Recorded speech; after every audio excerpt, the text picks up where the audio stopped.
Vocês podem fazer o culto de vocês, só não ataquem a nossa comunidade. A gente não deve nada a vocês. São o preconceito, o ódio, o crime que devem à nossa comunidade.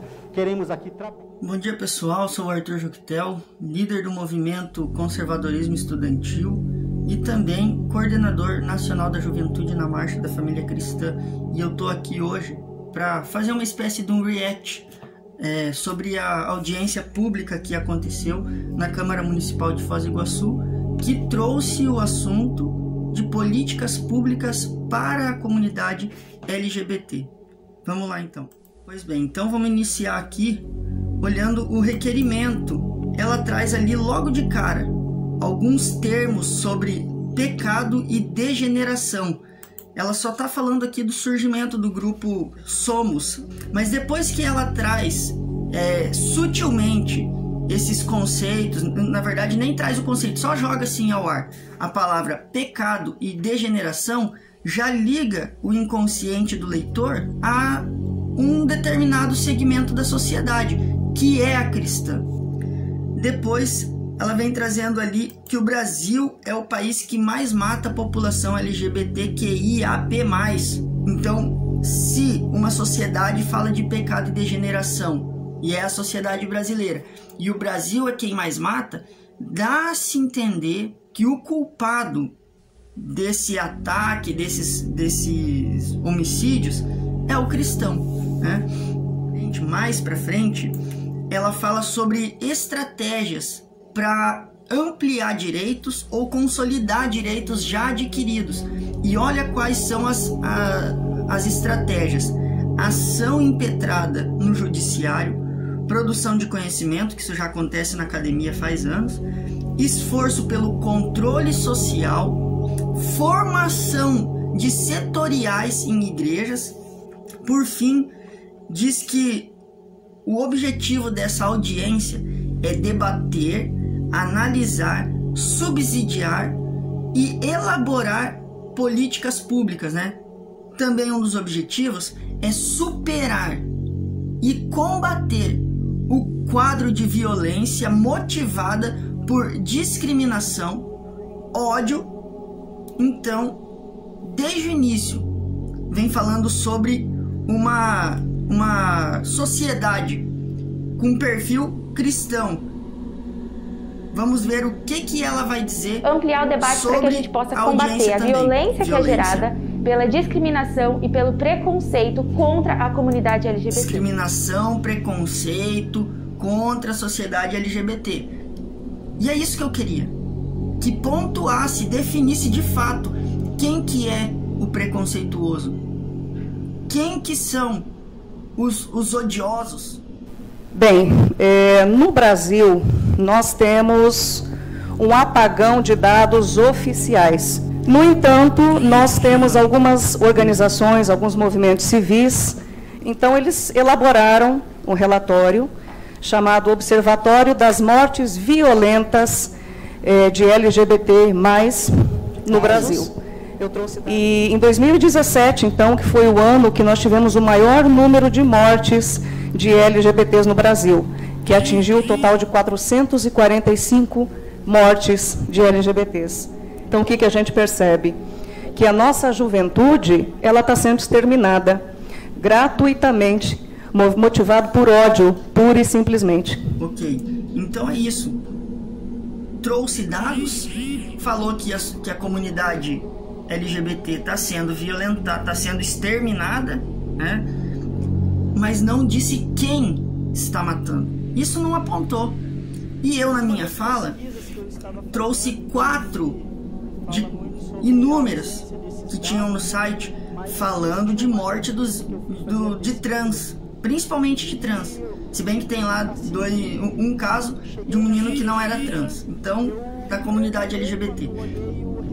E nesses 4 casos que eu não podia levar todos em 3 minutos de fala, humanamente impossível, 400 e pouco, imagina. Apontei que nas mortes nenhuma foram relacionadas a crime de ódio, nenhuma foram relacionadas a homofobia e nenhuma foram relacionadas a cristão. Então por que imputar a culpa numa comunidade, numa sociedade cristã, sendo que não partiu dali esse ataque. Os ataques são por traficantes. Não conheço nenhum cristão traficante. Ataque de próprios homossexuais, como no caso de um deles ali, que o próprio namorado que matou a trans, né? Como também disputa de ponto de prostituição. E aí é importante que a gente coloque os culpados, porque nós precisamos delinear que a narrativa deles é pura e simples, baseada no marxismo, de ataque ao cristianismo. E quem não tem essa visão, desculpa, mas não entendeu o marxismo, não entendeu o manifesto comunista. Mas que seja também convocado para esse debate, para essa discussão, demais líderes religiosos. E o Arthur, a sua fala ela é muito importante, mas eu como vereadora, hoje eu estou no meu 3º mandato, e essa casa aqui é um parlamento onde a gente fala da democracia. Então, acaba sendo injusto estarmos aqui numa audiência pública, que é aberta, onde até no início da reunião aqui da audiência, fui informado que teriam pessoas com visões diferentes que abordariam o tema com tempos iguais. E de não ter presenciado isso, dá uma impressão de que já não há uma democracia tão ampla como se é dito. Mas tudo democracia numa audiência pública para falar, ok, da comunidade LGBT, mas que toca no assunto da igreja, que fala da igreja, e dá 20 minutos para 4 expositores, então 2, 4, 6, 1h20 para a exposição da militância LGBT e 3 minutos. 3 minutos para um conservador, para um cristão. Mas eu gostaria de deixar bem claro aqui que o objetivo nosso, principalmente o meu, representando aqui o movimento... Como eu disse que não tinha lógica no argumento de que o cristão tinha culpabilidade nesses crimes, a presidente da audiência respondeu dizendo que ninguém fez ataque, ninguém falou nada. E, de fato, ninguém tinha falado nada. Mas no requerimento, no vídeo, estava implícito. Estava implícito. E a gente sabe que quem costuma ler sobre algumas teorias, a gente tem que ler nas entrelinhas. Né? Eu também gostaria de fazer Vamos ver o que a vereadora fala.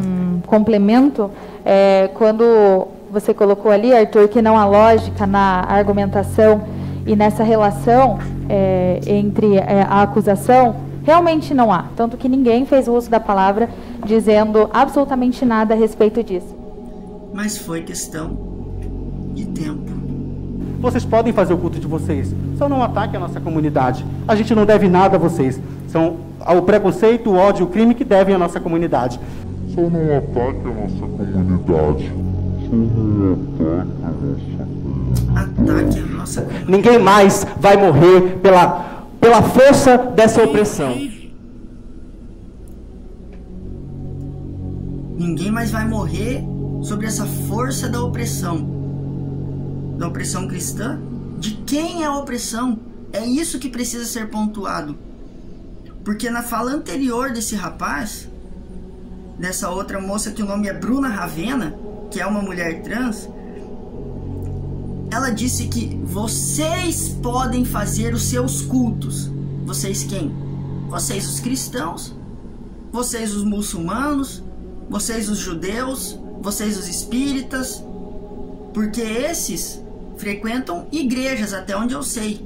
Não sei se as religiões de matriz africanas frequentam igrejas. Acho que não é esse o nome que se carrega. Só não ataque. Que ataque? Ódio. E o segundo maior grupo de risco contaminados por HIV são mulheres casadas. Aquela com o marido heterossexual, heterossexualidade. Aquela da família tradicional. E eu não estou aqui para atacar a família tradicional. A nossa comunidade morre a cada segundo. Enquanto eu falo aqui, uma mulher morreu assassinada pela heteronormatividade. E por isso que a heteronormatividade é nossa inimiga.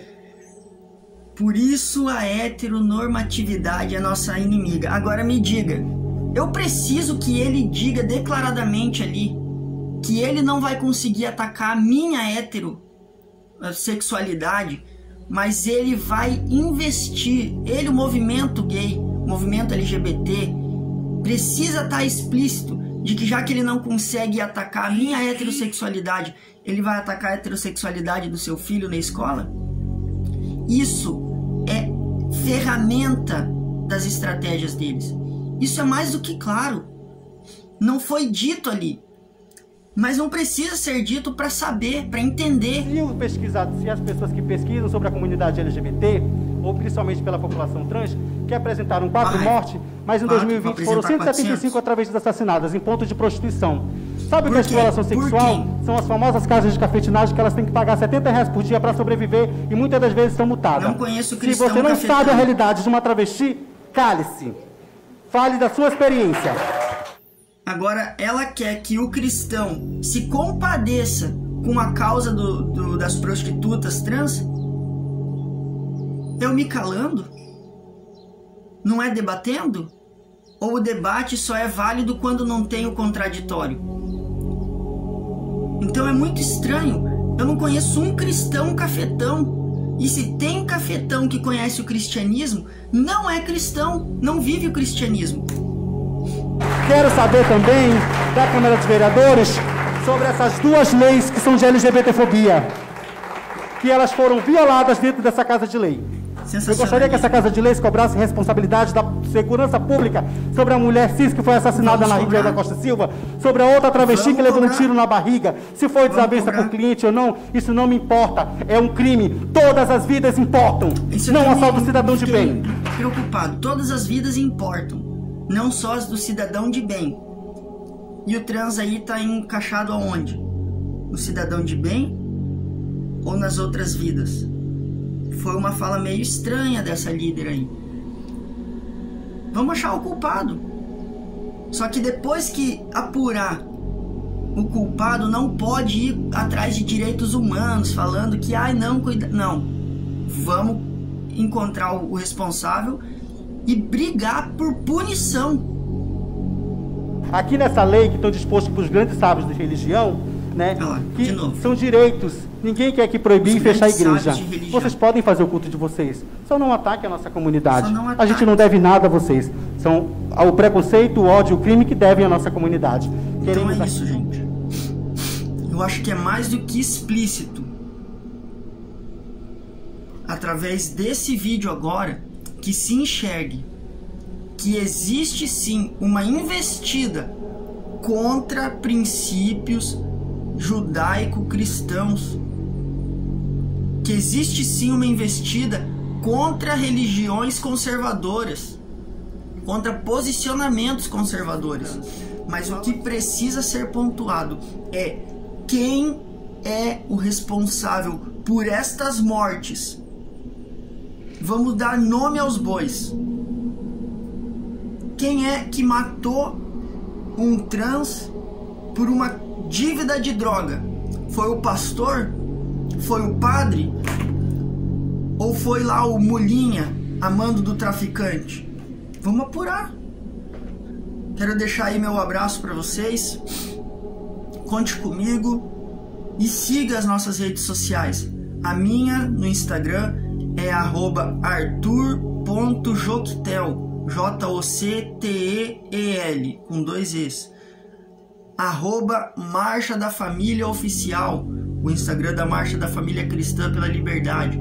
E @MCE_Brasil 1000, o Instagram do Movimento Conservadorismo Estudantil. Agradeço aí a paciência de ter ouvido até o final e Deus abençoe a todos.